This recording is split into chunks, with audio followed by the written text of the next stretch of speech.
Hello, I'm Avi Lewis, and we're back on the map.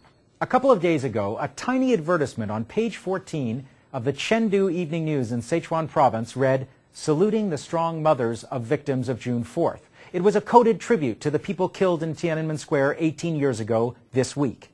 3 editors were fired for not censoring that ad. Tiananmen Square still lurks right below the surface in China. Here in the West, it remains a fleeting image in the highlight reel of the 1980s.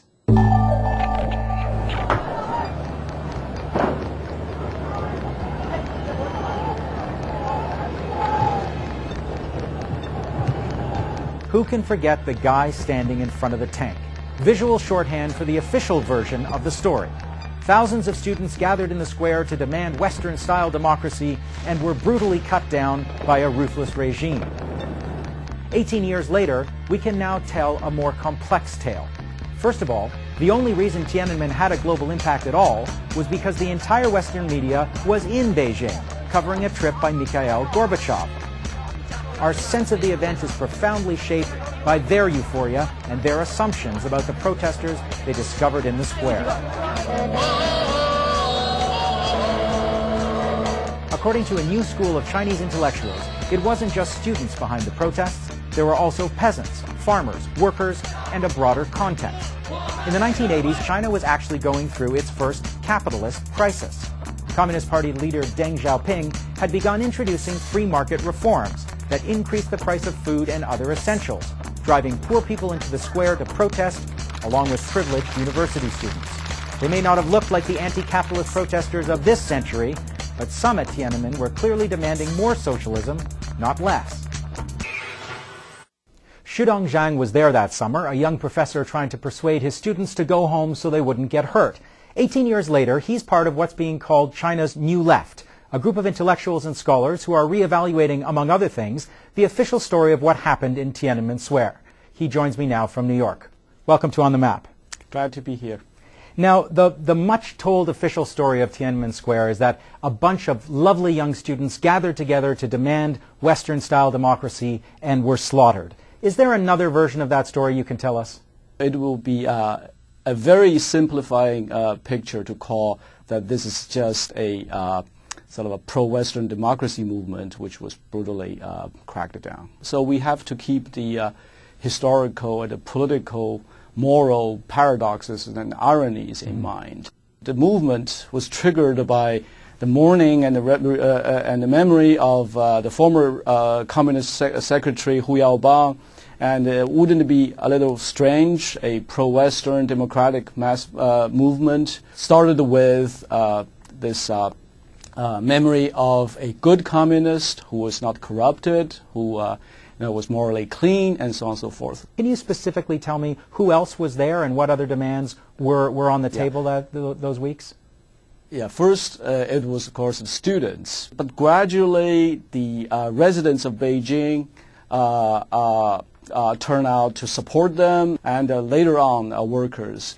Let's bear in mind that right before the spring '89, China witnessed the first sort of runaway inflations as a result of the urban industrial reform. And in fact, some of the free market reforms that were taking place to lay the ground for hypercapitalism. Prices were opened up. I mean, the population who spent their lifetime under this very fixed price system were utterly scared, and the first wave of what we today call globalization hit China, the major cities. Massive layoffs just began. So we never hear any of this in the memorializing of Tiananmen Square. Exactly.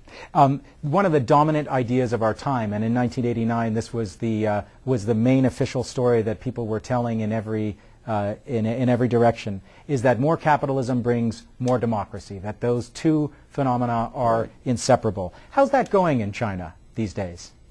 The irony lies in this. It took a proletariat dictatorship to pave the way for a runaway market reform. It's a drastic political measure taken for the purpose of perpetuating economic growth. So this is irony number one, and then irony number two is that the students, while calling for Western-style democracy, what they actually express, I think it looks more clear today than it did nearly 2 decades ago, is that they were expressing a certain kind of nostalgia for a kind of mass democratic rights or freedom, in which students and the citizens of the Republic could openly voice their opinions and challenging the authority, the establishment in the name of the people, the country. That, of course, is the Cultural Revolutionary legacy left by Mao, which was thoroughly repudiated by Deng's reform. So all these things are twisted. The tragic or ironical part of Tiananmen is really that all the participating parties seem to be trying to achieve its goal, but with a kind of a political, ideological rhetoric that is really contrary to this goal. Shidong Zhang, thanks for being on The Map. Thank you. Coming up after the break, we wrap up our first week where we started. Walls falling, freedom rising, and other myths that need debunking. Back in 3 minutes.